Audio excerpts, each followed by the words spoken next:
pé ó mú wa di ọjọ́ ìní àwọ̀ náà àlàáfíà ọ̀pẹ́ ní fẹ́lẹ́dùmarè náà.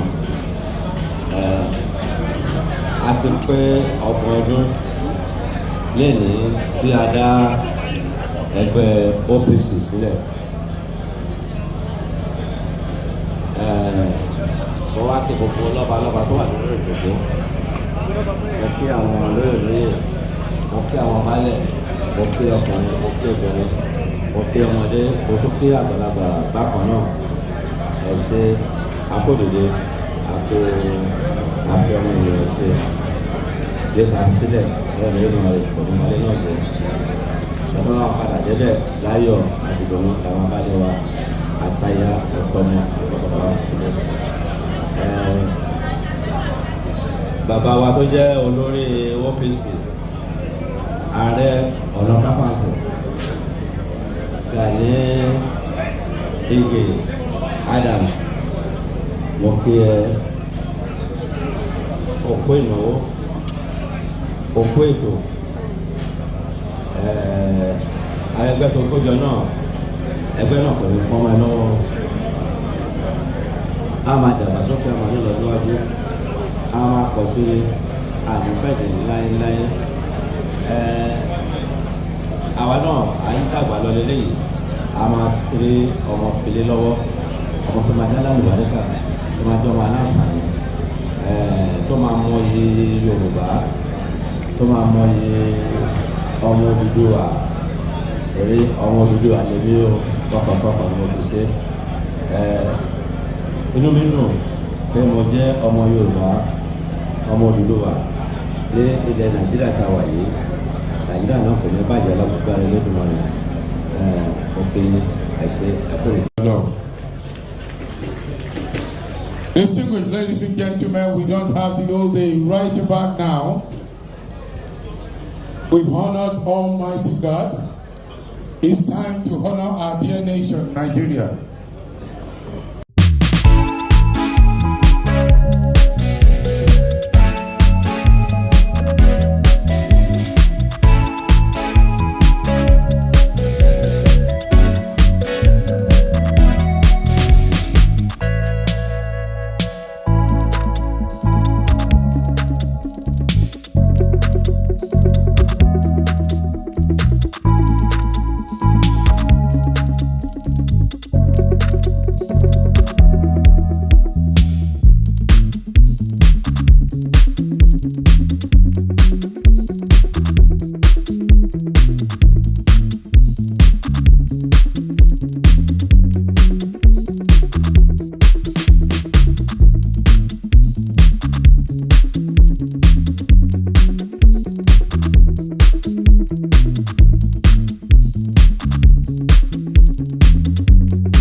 Yoruba anthem.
His Royal Majesty Ọba Shina Adedayo Showulu, the Alagbado of Agbado Kingdom. Ẹ bá mi ṣe kábíyèsí o.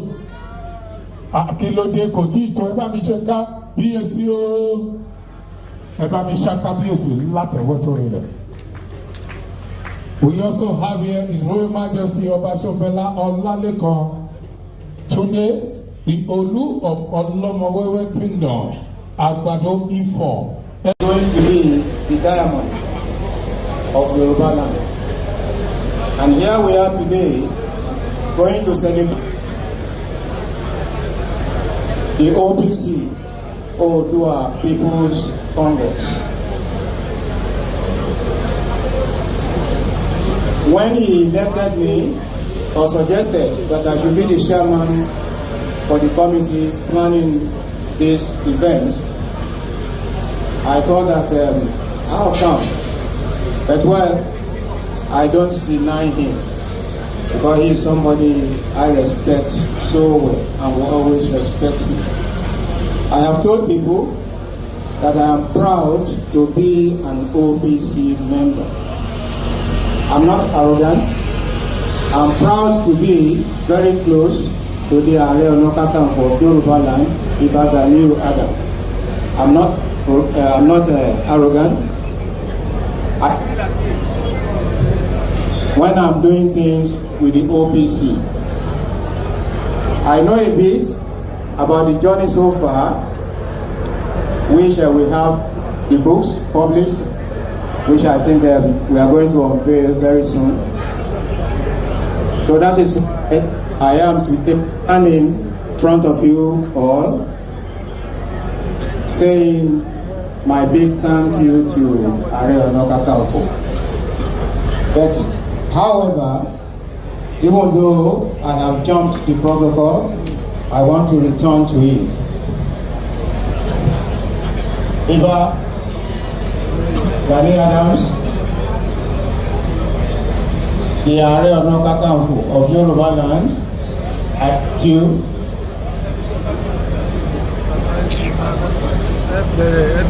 And then, of course, the chairman for today, a distinguished senator. He used to be former governor of Ogun State, well represented here today.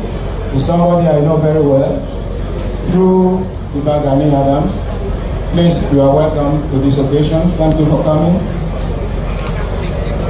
I want to also thank my colleagues, distinguished colleagues, who have come, not thinking that this is OPC. What are we going to do there? We have the distinguished professor from NIA, who is going to be the reviewer of the book we have published. So also, we have the professor from UNILAG, who is going to do justice to our book. And then, of course, I think I have missed something. The reviewer, please pardon me, distinguished Professor Oyewese. He is the reviewer, and I want to tell you a very short story about Professor Oyewese. It was just 2 or 4 days ago that we were thinking that who would be the reviewer of this book. And Aare Ona Kakanfo called me. He was at a meeting. Prof, I'm trying to say for you to know that I was with Aare when he called you. We were having the meeting of the council at the OAU, and you came out from the meeting, and immediately you said, yes, you will come. And today you are here. And not just only that, I'm emphasizing this because I want people to know that when you have somebody who actually cherish you and appraise, we have to appreciate. He was in Abuja and he decided that he will come here by all means. And today is here. Welcome, Prof. Thank you very much. Because of time, let me jump. So, let me, while waiting for a better microphone. 1993, which was subsequently annulled by the military government before vote tallying was complete.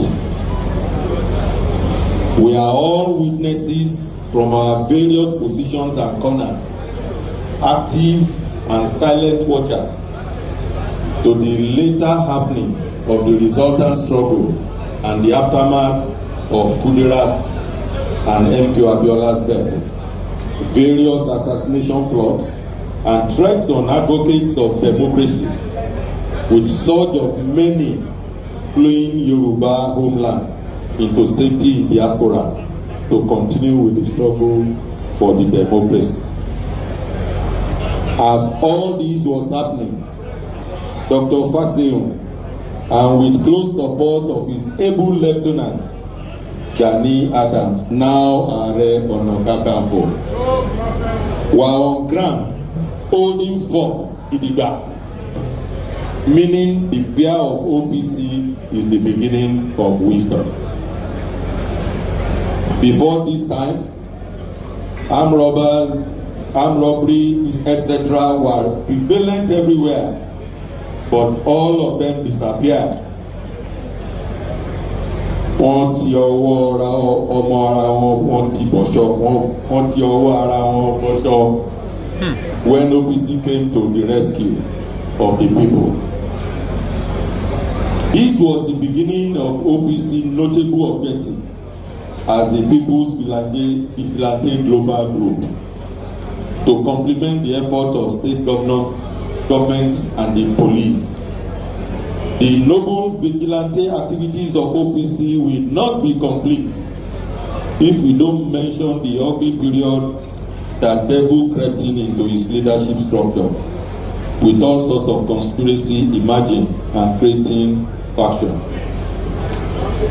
Suffice it to say that God in his infinite mercy took firm control with the full understanding of the then president, Olusegun Obasanjo, when in Abeokuta, Ogun State.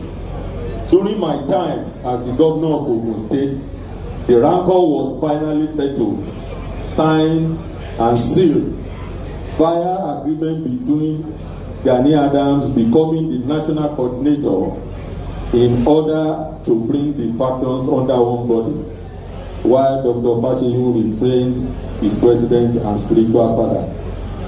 It was not an easy task, but like I earlier said, now God, oh. Let me give you an instance.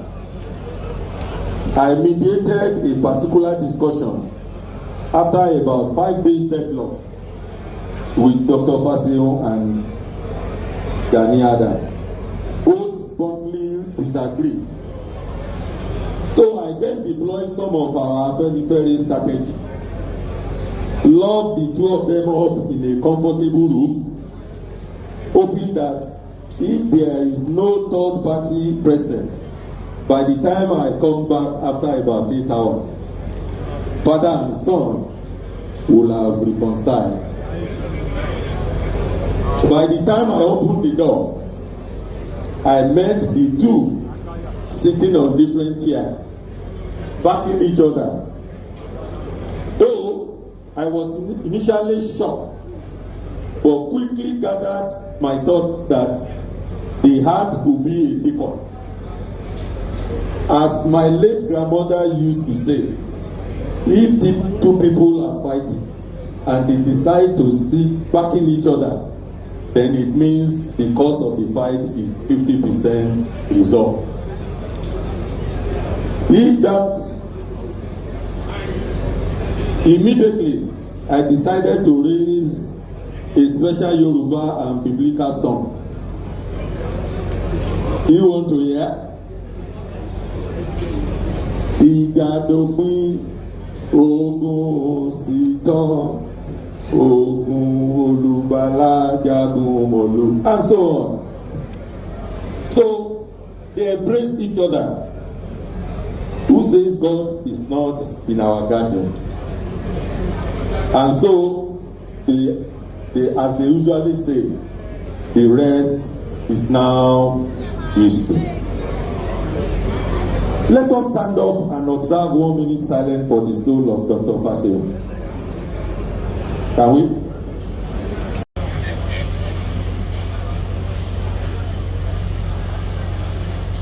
May his gentle soul continue to rest in peace.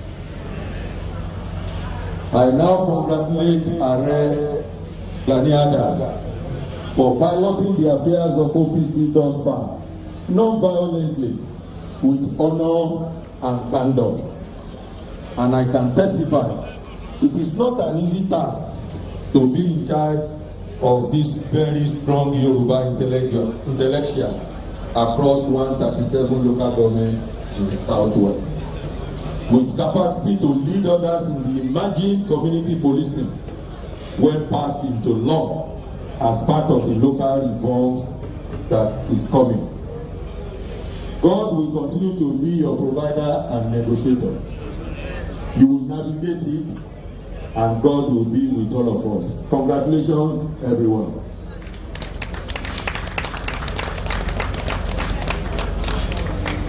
Please don't stop clapping. Iba Gani Abiodun Idiada. Odu Ademi.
Ọba ti gbé ní mábẹ́rù ìjìnlẹ̀ ní aládé ewúrà,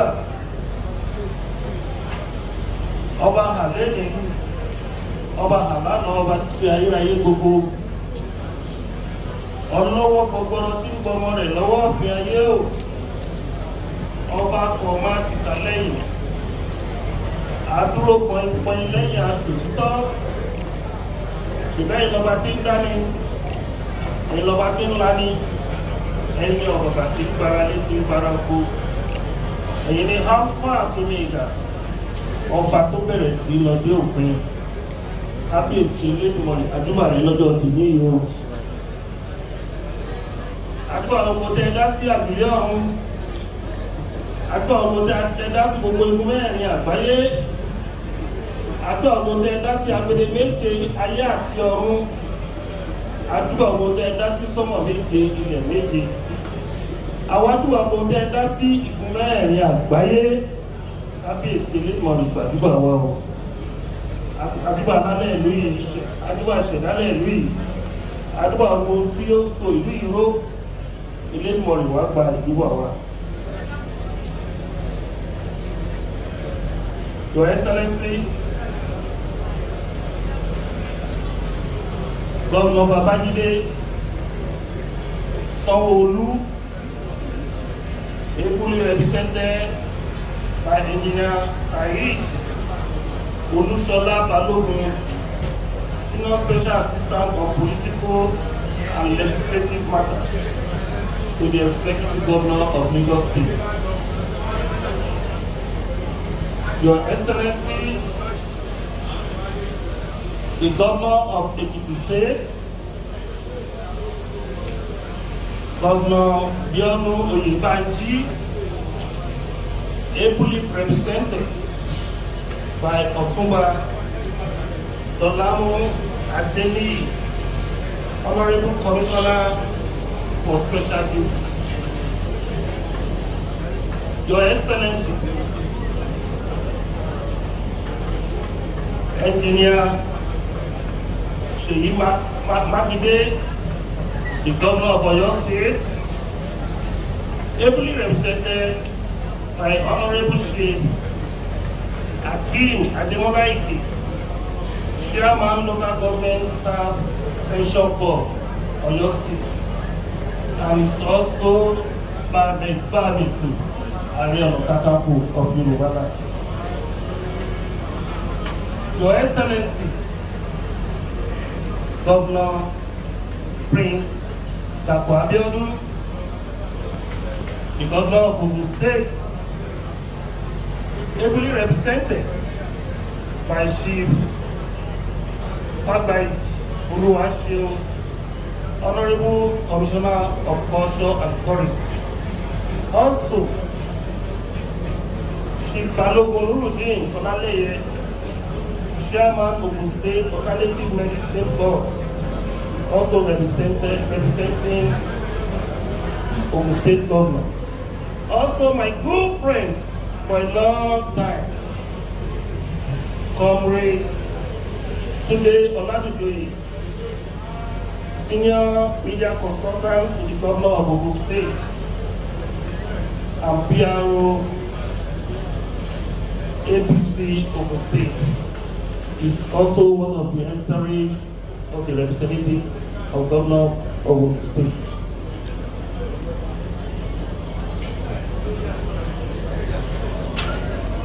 Your Royal Majesty, Oba Rilwan Aremu Akiolu, the Oba of Lagos, we normally call him Olowo Eko.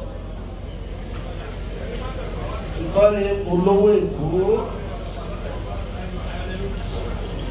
That was represented with about 3 powerful white cap ships. Sheikh Tajuddin Abisogun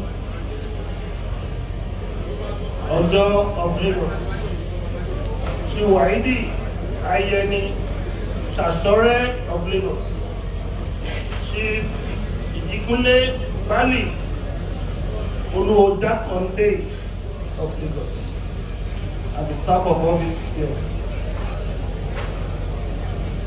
We have a list of many royal fathers here. Long list. We have His Royal Majesty Oba Dr. Isiaka Adio Balogun Oyero, Oba of Ketu Kingdom. We have another good friend that they enforced me to become a traditional ruler. That we have been together for a long time.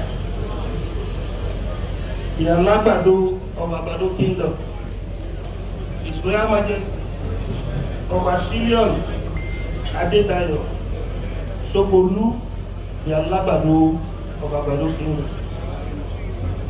We have the Olu of Olomorewe Kingdom, Agbado Ifo, His Royal Majesty Oba Sofela Omalekan Tunde Abesio. We have Olojoju of Ojoju Kingdom. 3 days ago, we were in Odwa House to grace the occasion of commissioning of Odwa House, part of the program lineup for this 30th anniversary. His Royal Majesty Oba Olusegun Benson, the Olojoju of Ojoju Kingdom. We have another a friend and Oba who is very close to us too. The Oniroku of Iroku Kingdom, Ogun State, His Royal Majesty Oba Buhari Ola Balogun Abes Iboboyo. We have His Royal Majesty Obolofun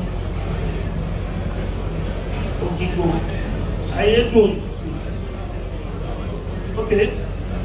We have the High Chief Ajayi Olorunso Samuel, who represents the DG of Nico here. I have the representative of the chairman of occasion. Pardon me if I don't follow protocol. Akogun Kola Onodipe, representing the chairman of the day, October Senator Gani, former governor of Ogun State. We have the guest lecturer from Nigeria Institute of International Affairs, Victoria, Aare, Professor Gani Otubanjo, the guest speaker. We have someone who was my lecturer before, HOD of my department in Lagos State University, now Chairman Governing Council of Obafemi Awolowo University, Ile-Ife, Professor Shinya Oyeweso, both reviewer of today. We have one person that is so familiar to Yoruba people. He's a journalist that when you mention his newspaper, it will not be strange to any Yoruba person. Publisher of Alaroye, Chief Alao Adetayo, Ekabo Egbon, Eshewu. We have one of the people that trained up as an activist. That we started together, although they started before me. I joined them in 1993. He was the student union product from the University of Ilorin, and he's our leader when we are in campaign for democracy. Dr. Joe K. Odumakin, President of Human Rights. Ẹ bá mi fún gbogbo àwọn tí mo ti gbè ní àtẹ̀wọ́ tó nílẹ̀.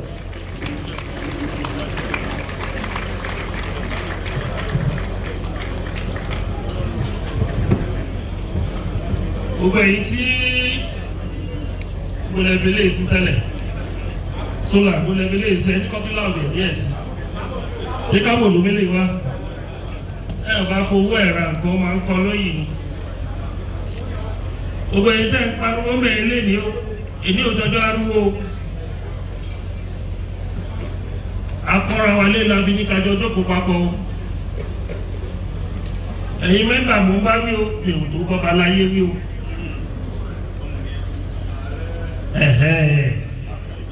Mi ò tó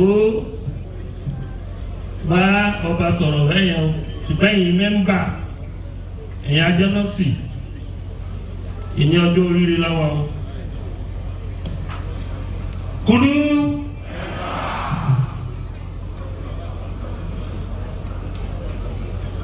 òkè ọ̀rẹ́ mi dáadáa kan náà nínú àwọn lọ́balọ́ba àti Ọ̀ṣun ló ti ń sáré bọ̀ ó wọ̀ pé tó o bá wá ìgbà lè ní ajẹ́ fáìn.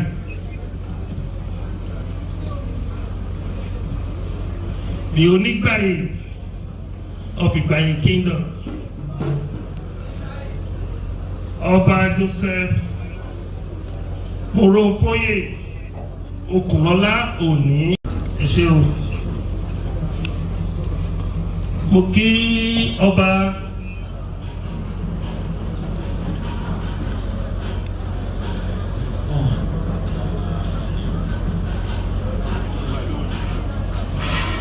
kábíyèsí nínú àwọn rallying point ọba wa ni ọba Aláyọ̀délú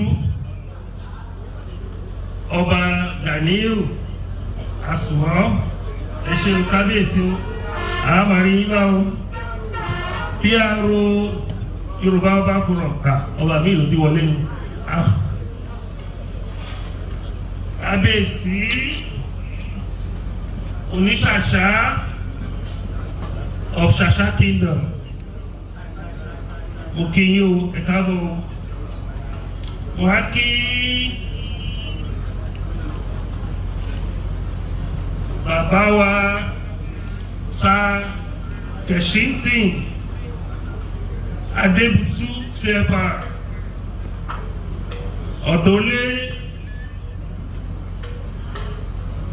Ọ̀dọ́lé of the South, represented by Aare Dr. Kola Oyefeso, Aare gbogbogbò ti Rẹ́mọ. Ẹ bá mi kí bàbá o pé wọ́n kú gbogbo ìgbà o, ẹ bá mi kí wọn o. Túnbí Ọlájùgbé ìdá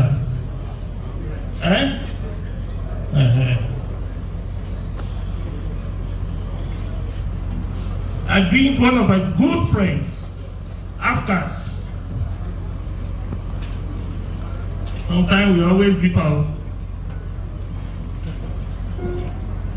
but they always like you to make money. If you meet him 10 times, Gani, how will you make money? He will be giving an idea how you can make money. He's a very good businessman. He's the chairman of this Engineering Communication Limited, and he's one of the sons and daughters of Yoruba land that assist us a lot in the early stage of OPC. Sometimes we could not have money to pay for our office rent. He was the one that rescued us. There was a time we did not have an office for online radio station. He gave us an office in this engineering in Latif Diakondo. He's a person that anytime you request anything from him, he will do it for you. And he's one of the people that planned the coup of reconciliation with Otunba Gbengadane. And the coup that later favored me at the end of the day. Thank you very much. I'm surprised Akogun Onodikpe did not mention Ejekinwu Akogun Onodikpe. He did not mention this Wimbo Engineer Adebayo Banjo. He was there when Otunba Gbengadane reconciled us. My good friend, Engineer Adebayo Banjo. He came from the prominent Banjo family in Ijebu. My good friend, Comrade Shina Loremikan, Mr. and Mrs. founding member of CDSR. When you are talking of guru in human rights activities, when you are talking of strategy, good planner on anything human rights, just look for Shina Lomenikan. I'm also my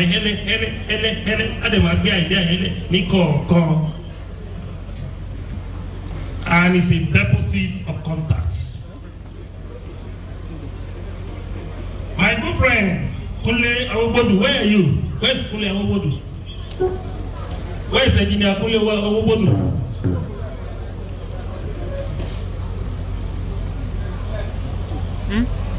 CDSR member too. It's one of the product of human rights community. Ẹ̀yin ò gbọ́dọ̀ gbàgbé orísun àwọn tájọ́ ń bọ̀ ká tó di ààrẹ. Nínú àwọn tí a dá tájọ́ dá OPC lẹ̀ wá mẹ́sàn-án la dálẹ̀. We are 9 people that found OPC in 1994, August 29 precisely. 5 are late. Only 4 are alive now. Out of the 4, we have 3 people here. The 4th one said I should pay his flight money to come from Abuja. When I have paid for the Onikima Sobo flight here. Mo tẹ̀sí rántí ẹ̀ pé wà nú àwọn tó da ẹgbẹ́ tó pọ̀ tó báyìí lẹ̀. Ó ṣe tí ní kí n máa sanwó flight yẹn. Oníwà máa wò wá nǹkan bá ń ṣe nínú tẹlifíṣàn. Ó dà ní àwọn méjì ń bí báyìí. Ìkànnù wọn ìyá wa ní Mrs. Idowu Adébọ̀wálé òun nìkan lóbìnrin nínú àwọn mẹ́sàn-án dáadáa OPC lẹ̀. Ìyá àjẹgbẹ́ ẹni dé. Nínú àwọn mẹ́sàn-án yẹn ìyá ẹnìkan lóbìnrin tó wà láàrin wa. Àwọn mẹ́jọ yòókù ọkùnrin ni ní 1994. Àgbà onítọ́ lórí ilẹ̀ o. Ṣùgbọ́n ẹnìkan wà fún wa. Òun la kọ̀wé àgbà kíjà tó bẹ̀rẹ̀. Ó tó di pa kù sí méjì. Ó ní àgbékalẹ̀ burúkú. Ẹ bá fẹ́ kí wọ́n sọ̀rọ̀ kan gbé kalẹ̀. Èmi fire brigade lèmi máa ń fire ni. Lọ́dà fẹ́fẹ́ sọ̀rọ̀ tó bá ti rí pé Gani jẹ́ sọ̀rọ̀ bí o. Òun máa mọ kán tó máa fi mú àwọn àgbà yẹn wálẹ̀. Ṣùgbọ́n tó bá jẹ́ bí ètò ọ̀ká confront nǹkan tó bá jẹ́ bí ogun àní Gani wọ́n ní ìṣe ẹ̀ o. Bá a ṣe ní nígbà tá a bẹ̀rẹ̀ ní evangelist Báṣọ̀run Kúnlé Adéṣọ̀kan nínú àwọn tajọ dá OPC sílẹ̀ yẹn. Àwọn mẹ́ta làwọn bíbá inú àwọn mẹ́rin ta wà láyé. Tí ẹ bá ka ìwé yẹn ẹ mọ̀ pé ilẹ̀ ti rọ́ o. Àwọn tó fi orúkọ àwọn tó kúlẹ̀ nìkan nìyẹn o. Just about 10 ẹ rí orúkọ bó ṣe kọ rẹpẹtẹ. Archbishop, one of the freedom fighters in Yoruba land. Architect George Akinola Idande Yoruba. And we have the executive of the Oodua Unity Forum there. Edide Eyemi, executive members of Oodua Unity Forum, Chada Tunde Abioye àti Ààrẹ Edide Kọrin. Àwọn ọlọ́pọ̀lọ́ oníjàǹgbara tájọ bẹ̀rẹ̀ náà nìyẹn ẹ káàbọ̀. Biaraba Oworo Shekila and his beautiful Olori Araba Awodiran Agboola. Ẹ má bínú o, ẹ mọ̀ go through switch. Mrs. Ozein wà bíbá ẹni. I saw Mrs. Ozein. Where is she? She Mrs. Ozein, former chairperson of Surulere local government. And Mrs. Obo here. We have Mr. Sunday Uju, ONWA, President General Igbo speaking community in Lagos State and Expo. They are here. We have Khalifa, Muhammad Sulaiman, founder Marikat Allah Sama prayer group. We have Chief Stanley Odogun here. Engineer Banjo, Koruko Ewa. Please let me see him. Engineer Banjo. Engineer Banjo, there's another Banjo here. Engineer Gani, not Banjo. Next, second name here. Larry Banjo, Gani Larry Banjo. Another Banjo here. But that this Banjo is from Shagamu. It's a prince. The movement on is my friend for a long time. There's certain things this man do for me that I can't say it in public, which helped me a lot.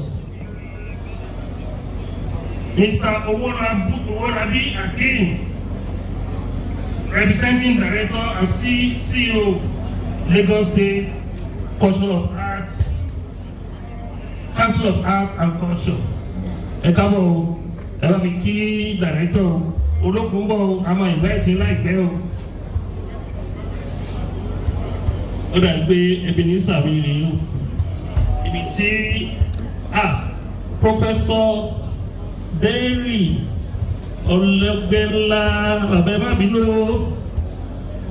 o kọ síbẹ̀ olùgbàdùn ìgbà tó ń lọ káàkiri. Prof ẹ má bínú àwọn tẹ́ pé kò sí gbàtà bá pé bàbá yẹn ọwọ́ kan ló máa ń dá wa lọ́wọ́ àgbà onítọ́ lórí ilẹ̀ Prof ẹ ṣe gan o.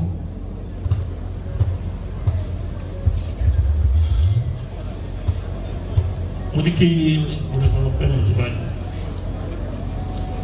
Ẹ jẹ́ kọ́kọ́ sọ ọ̀rọ̀ mi ní Yorùbá díẹ̀ kí n tó ṣé sọ́la fẹ́ bá gbé ọ̀gbìn. Àràfán atẹ́gùn fẹ́ ìgbà gbogbo wà lọ. Ó yẹ ká dúpẹ́, ó yẹ ká dúpẹ́, ó yẹ ká dúpẹ́, ó yẹ ká dúpẹ́, ó yẹ ká dúpẹ́. Àràsán atẹ́gùn fẹ́, ìjì jà kò kẹ́ wa lọ. Ó yẹ ká dúpẹ́.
Aare Ona Kakanfo.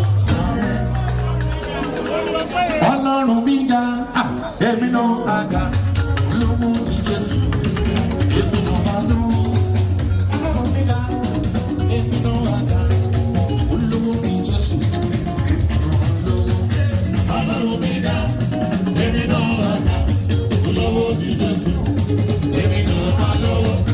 Ọlọ́run mi ga, èmi náà ga, olówó ni Jésù, èmi náà máa lówó. Ọlọ́run mi ga. Èmi náà àgbà, olówó ni Jésù, àrẹ̀mà mi ló sọ bẹ́ẹ̀. Ọlọ́run mi ga, èmi náà àgbà, olówó ni Jésù, èmi náà àgbà.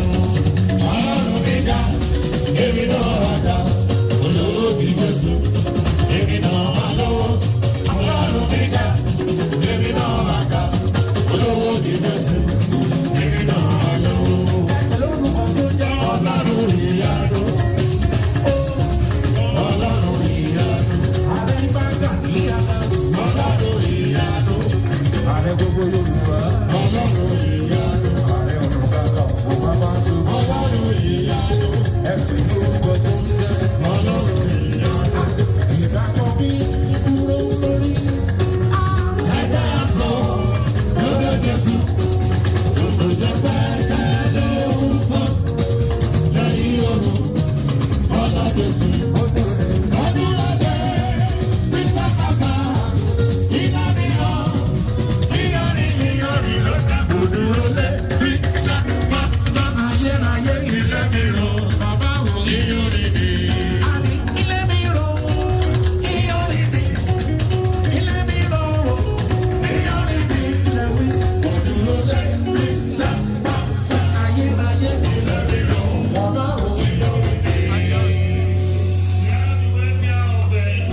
the welfare OP worldwide, Prince Adebimpe Ladigun and Olaniwaju Assis from Egypt. Prince Adebimpe Ladigun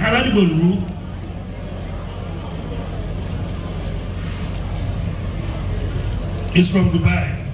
He came from Dubai. Okay, Qatar, sorry. All members of the Aare Council, all members of Odua People's Congress National Executive Council, all members of the National Coordinating Council, and all the ambassadors of Olokun Festival Foundation here, and all leaders and members of Southwest Security Stakeholders Group here. Okay, we'll go you. Then card that come to the àwọn ọ̀jọ̀gbọ́n tó fẹ́ fún wa ní ìdánilẹ́kọ̀ọ́ wà lórí ìjókòó.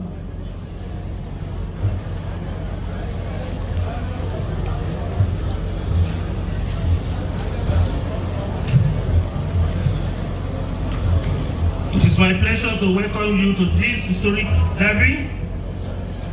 And I'm also very excited that God has kept us alive to celebrate this special day in the life of our noble organization, the Odua People's Congress OPC. Let me begin by expressing my sincere appreciation to all our guests, begin from our royal fathers, the Arole Odua Abesi of Ife, and His Imperial Majesty Oba Adeyeye Enitan Ogunwusi, and other royal fathers that are here present. I appreciate all the 6 governors from the Southwest region, the chairman of the day, former governor of Ogun State, Otumba Senator Gani, the guest speaker, Professor Olufemi Otubanjo, from the Nigeria Institute of International Affairs, Victoria Island, Lagos. The book reviewer, Professor Shion Oyeweso, who is also the Chairman Governing Council of Afeni Awolowo University, Ile-Ife, Osun State. Our esteemed men of God, leaders of all civil society groups that are here present, CEOs of various corporate organizations, all Yoruba socio-cultural organizations, and their representatives, members of the 4th Estate of the Red. This is not a day to bore you with a long speech, ever be known. I prefer to bore you with a long speech, but just 15 minutes. It is a special day for us to thank God and rejoice because God has clearly been faithful to Odua People's Congress OPC. However, I will not fail to go down the memory lane and reflect how the journey began exactly 30 years ago. The struggle started in July 1993, shortly after the annulment of the June 12, 1993 election that was believed to have been won by late Aare Kashimawo Olawale Abiola. As a member of Campaign for Democracy, CD, then we decided that there was need for us to have a regional group that will have a national outlook and also reflect the structure of the organization. The Yoruba Youth Movement was established April 1994. But that same year, especially on Monday, August 29, 1994, the Odua People's Congress OPC came to life as a socio-cultural organization that was formed to protect the interests of the Yoruba people. The journey was rough and tough. But to the glory of God today, OPC has transited to a formidable organization that has since become the pride of Yoruba race. You can testify that from the speech of the chairman of the day, read by Akogun Kola Onapipe today. Like a proverbial outcome trait, OPC have grown from a just group of activists to become a local tree that survived years of trial and tribulations. Today, the organization that began at 110 Palm Avenue Street, Mushin, here in Lagos, has over 7 million members across Nigeria in 28 states. Thanks to all our members for their commitment and determination to ensure that OPC takes its pride of place in Yoruba land and Nigeria as a whole. In the course of our journey as an organization, many of our members paid the supreme price. Many lost their loved ones so that we can get to where we are today. On this note, I respectively ask our guests to rise and honor the fallen heroes in our members. Ká fi ọ̀wọ̀ fáwọn tí ó ṣaláìsí nínú ìjàngbara. Ọ̀gbẹ́ni Láre Bájọ́, ẹ jẹ́ bá wa honor àwọn tí ẹ̀mí wọn lọ.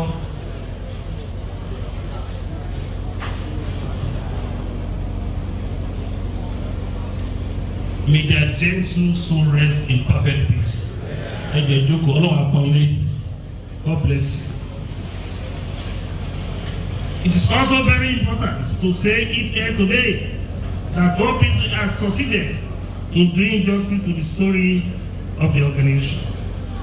We are determined to make possible impact in Yoruba land and Nigeria. We know quite well that every aspect of the organization trajectory is a product of academic research that must be documented in a book. Interestingly, the book we are presenting to the public today is the thought that have been written on the activities of OPC and my personal life experience. I want to assure you all that as we make progress in life, more books are still coming. OPC has survived the dark area of the military, several years of police torture, provocation and brutality, as well as negative propaganda for many of our producers. History will not forget my personal experience when I was declared wanted for 20 months in 2001 and 2005. Before I hand over myself to the police in the Wutu police station in Ikorodu, as well as my 18-month experience in detention in different prisons across Nigeria. The creation of OPC is also a major milestone in Yoruba land. In the last couple of years, the Yoruba socio-cultural organization has done well in our effort to secure Yoruba land. We have also established a group of 13 security outfits with the name Southwest Security Stakeholder Groups. This group includes OPC, Agbekoya, Vigilante Group of Nigeria, CONSAC, UNTA, Egbe Obìnrin Oòduà Àgbáyé, among others. The mandate of the different organizations under my leadership is to work our modality to secure the Southwest. We have sought the approval of the Southwest governor to partner with them in curbing the security surge. If the Southwest governor allows us to partner with them, I'm still repeating it today that we are ready to partner with the governor to stamp out the state of insecurity across the Southwest.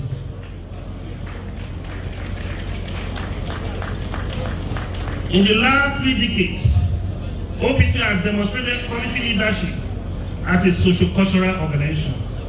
We have our members as devotees of 3 prominent religions in Nigeria. All our members practice their religion with moderation. As I stand before you, I'll be honored with prominent religion titles, both from Christian and Muslim thoughts. It boils down to the fact that OPC is liberal in our religion belief and practice.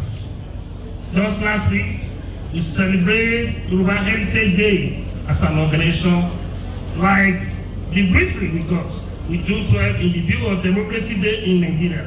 It is also on record that OPC has succeeded in promoting the religion of our forebears by recognition of the August 20 Isheshe Day in 4 out of the 6 states in the southwest.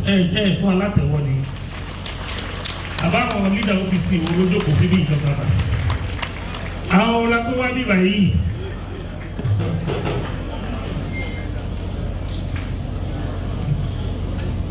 Let me tell you also that OPC has created niche for itself by expanding the frontier of its activities through the formation of Odua Progressive Union, OPU. Today, OPU, our sister organization, that was created in 2012, is now in 100 countries across 6 continents of the world. The diaspora organization is now one of the leading organizations in the world. I'm happy to tell you that abroad are proud to be a member of OPU, Odua Progressive Union. Other groups that God have established through me include Yoruba One Voice and the Southwest Security Stakeholder SSSG. Wọ́n wà bíbá yìí o, àwọn tá à ń sọ yìí o, àwọn leaders wọ́n wà bí o àti member o. Ẹ̀yin Southwest Security Stakeholder leader, ẹ̀yin dà ẹ ṣe Odua gbè ní o. Part of our success story in the last 30 years is 1 billion naira legacy project Odua House that was commissioned last Tuesday. It is also interesting to tell our guests that OPC under my leadership as the Aare Ona Kakanfo of Yoruba land and the national coordinator still have edifice in Olusogamushi.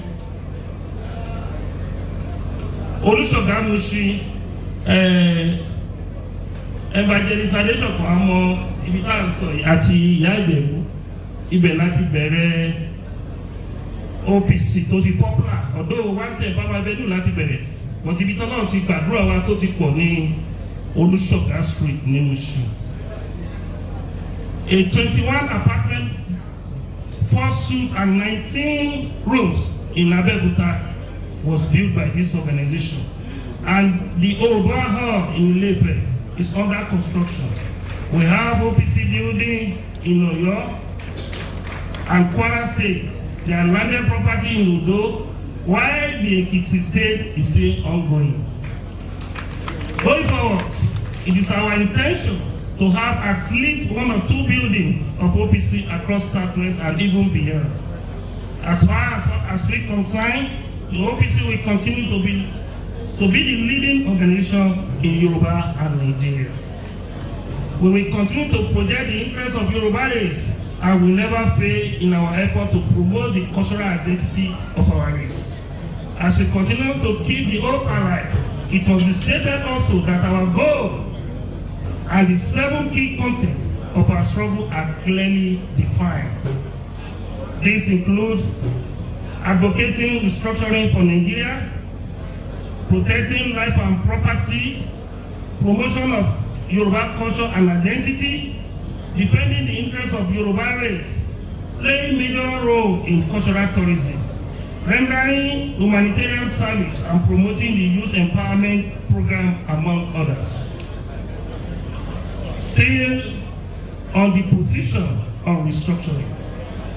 As we gather here today, it is very important for me to tell the whole world about the position of OPC on the state of the nation. Nigeria has lost its pride of place in Africa.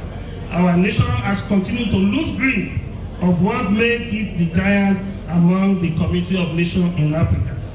It is obvious that Nigeria is no longer the giant of Africa with the way things are going.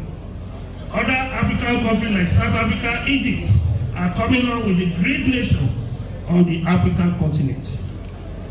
However, our major problem is the structural imbalance. As far as OPC is concerned, there is need for restructuring in Nigeria. The restructuring must be tied to regionalism with the repression of 1960 and 1963 constitution, where all the 6 geopolitical zones can develop at their own pace. This will reduce burden on federal government. It will enhance the socio-economic progress in Nigeria. We are in a very difficult situation now in the country, and if we didn't restructure Nigeria now, in the next few years, Nigeria may go down as the 20th economic nation in Africa. This is the reality of the present situation in the country, as it's central on the structural imbalance as a nation. Over the year, we have long lists of prominent personalities that have supported our struggle as an organization. Many are dead, and their memory are evergreen. For those who are still alive, we will continue to appreciate them. Prominent people like late Chief Gani, SAN, late Justice Adewale Thompson, late Ambassador Sheikh Olushola, Professor Sophie Oluwole, my good friend and Afenifere scribe, late Yinka Odumaki of the blessed memory, Professor Wole Soyinka, Chief Femi Falana, SAN, Barrister Femi Abolishade, my lawyer, Barrister Kehinde Oluwole, and Ebun Adegorua, SAN, and few other lawyers that stood by me during the trying moments. Dr. Joe Odumaki has always been supportive and consistent with us since 2001, especially each time we hold June 12 memorial lecture. It is also impressive to know that OPC is blessed with two brilliant lawyers who are members of the National Executive Council of the organization. They are Chief Babajide Tanimawo, the National General Secretary, and Chief Atoloye Aare Ona Kakanfo of Yoruba Land. The second one was Chief Yinka Oguntimehin, who is also the Publicity Secretary of OPC and the Asoju Aare Ona Kakanfo of Yoruba Land. He is also another fantastic lawyer in our midst. We also have Barediro Shibada Askulaye, who is the Administrative Secretary of OPC. Members of OPC National Executive Council, and also wonderful people